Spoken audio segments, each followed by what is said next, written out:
back to my channel. Today we're gonna talk about sex, baby, or lack thereof, because I am on my celibacy journey and a lot of women are, and I want to talk about it. Recently in the news, if y'all haven't been clued into the Bumble fiasco, the celibate ladies were attacked and they basically tried to do an attempt at shaming women into having sex with these men and using their app to do so. And it's been sparking this big conversation. There's a lot of women who've decided to be celibate, myself included, and I just wanted to talk about my journey, why I made this decision, why a lot of women are making this decision, and why it might be something that you might want to consider. So stay tuned, let's get into it. So let's go through my journey. So as I've told y'all before, or if you don't know, I'm 31. So she's a grown up. I lost my virginity when I was 18 to my boyfriend in college, and you know, I've been active ever since. And what really made me want to question my decision, not question my decision, but just kind of revisit the idea of having sex was looking back on my experiences and really having honest reflection on why I was having sex, how I was having sex, and ultimately how I was feeling after those experiences. So a lot of time in that time, I was in committed relationships. So when you're in a relationship with somebody, you are expected to have sex. Like, it just kind of comes along with it. And recently, that's something that I wanted to challenge, because we do require so much out of women sexually when you're in committed relationships. There's so much pressure on you, and you're told, like, if you don't give it up to your man, somebody else gonna give it to him. And it's just like, is that all we are? Are we only here in this relationship so that this man has somebody to come home to and have sex with whenever he wants? Like, I didn't like the way that that felt.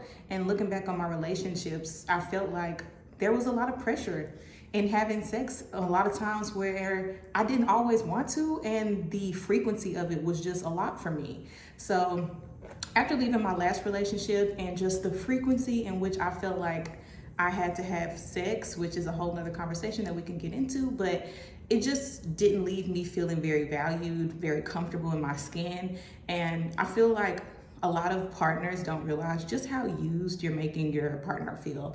Like, sex should be something that is mutually desired and something that is meant to seek out this mutual level of intimacy and connection in the romantic relationship. You're not there to just have sex because that's your role as a girlfriend and a partner.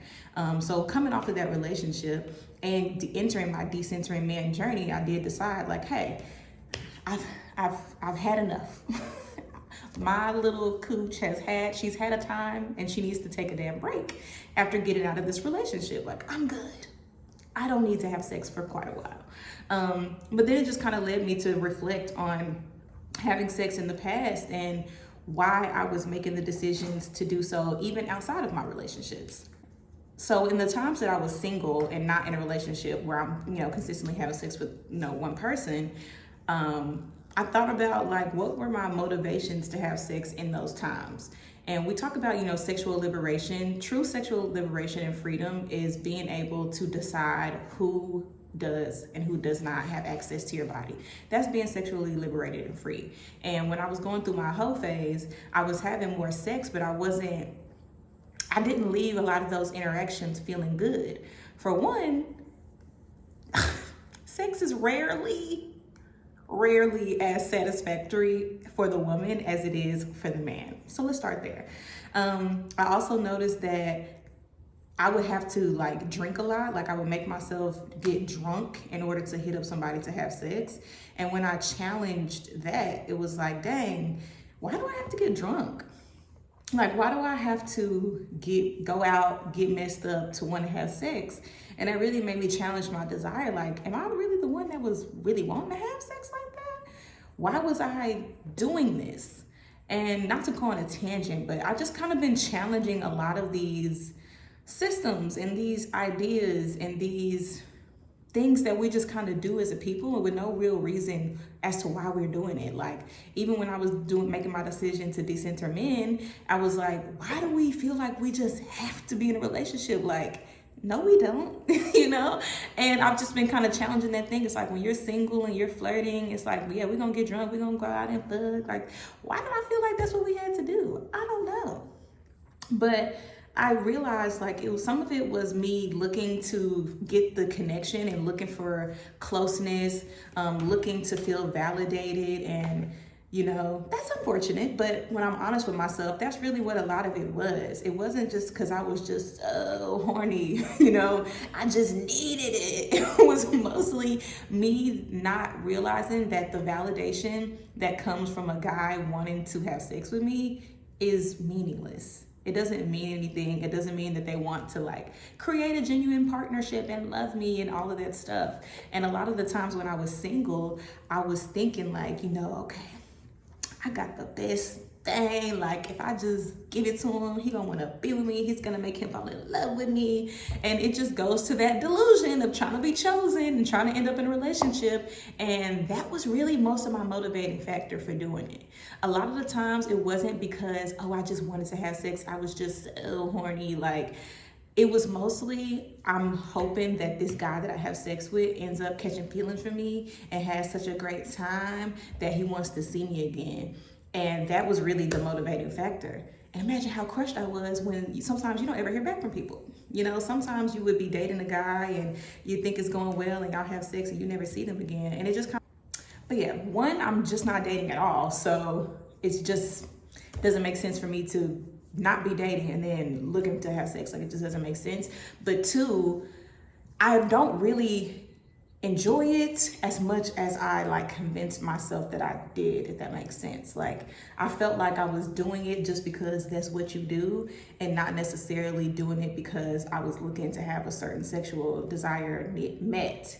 And I don't know if other women feel like that. If women feel like they're having sex just because like it's what's expected of them. But in this journey, I'm realizing like sex is something that I want to be able to have full control in. Like I want to be able to go into this interaction with my heart open, and it's something that makes sense to me. It's something that means something.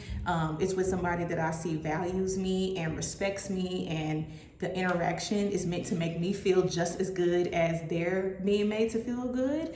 It doesn't feel good going into interactions or leaving an interaction feeling like you were there to get them off and not necessarily there to connect and or express a level of connection through a physical act, if that makes sense. So that's just kind of where I am with that journey. And I feel like women want to feel safe in their intimacy life. They want to feel like they're in a safe space. There's been so many times with men where like, man, y'all be making it weird, y'all. Y'all be making it weird. Like, how many of us have been asked to, can I film you? Why do you want to film this? Why do you need to show somebody that? Why do y'all just be asking women stuff like that? Like, it makes the whole thing uncomfortable. But yeah, learning to be celibate is just a good way that I'm learning to practice my boundaries and not do stuff coming from a people-pleasing or male-pleasing space, but really doing things because it's what I want. And when I really challenged what I wanted, it was to be made feel safe and feel protected and feel valued. And a lot of the times when we're just having sex to have it, that isn't the goal. A lot of it is focused on them being pleased, them liking us giving it to them so they don't have to go get it somewhere else. And it didn't feel like it was coming from the decision making of, am I doing this for me? And I wanted to be able to get to a space. I'm taking an entire year off, by the way. I'm 3 months in now. So 3 months in, we got another 9 to go. And honestly, I don't miss it. I don't miss it. I have my little vibrator and that does plenty for me. And I genuinely don't miss like going out and having sex with guys. Because it's just not safe, y'all. It's not safe.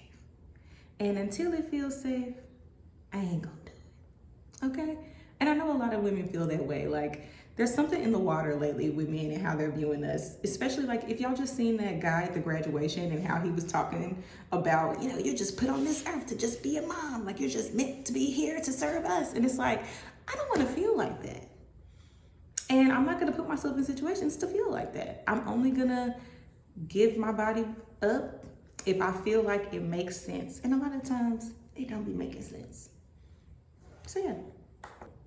So I would love to hear all of your ladies' thoughts. Are y'all going on this journey? For the ladies who have chosen celibacy, what did their process look like?